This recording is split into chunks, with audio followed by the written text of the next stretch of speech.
না ভাই, আমি কলিজা থেকে কথাগুলো বললাম আপনাকে। আর যে কথা কলিজা থেকে বের হয় সেই কথা আপনার কলিজার মধ্যে আঘাত করবে ইনশাআল্লাহ। সব কাজ শুধু আল্লাহর জন্য করেন, কেউ আপনার আপন না। আল্লাহ ছাড়া কেউ আপনার আপন নয়। আপনি ভুল করবেন যদি আপনি অন্য কাউকে আপন মনে করেন। আপনার পলিটিক্যাল লিডার, আপনার প্রশাসনের স্যার, আপনার পরিবারের স্ত্রী, আপনার সন্তান, হাবি হাবি যা যা আছে, যদি মনে করেন আমার আপনজন, আপনি ভুল করবেন। সবাই সবার স্বার্থ চেনে, সবাই সবার স্বার্থ চেনে। শুধু আল্লাহ আপনাকে নিঃস্বার্থভাবে ভালোবাসেন। আল্লাহ পাক স্বার্থ চান না।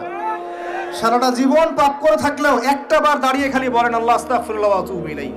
মন থেকে বলেন আল্লাহ আমি ভুল করেছি, আল্লাহ আমাকে মাফ করে দাও। এক মুহূর্তের মধ্যে আল্লাহ পাক আপনার সমস্ত গুনাহগুলোকে নেকিতে পরিবর্তন করে দিবেন ইনশাআল্লাহ। আল্লাহ ছাড়া কেউ নাই আপন। আল্লাহর জন্য খালেস করে ফেলেন নিজেকে।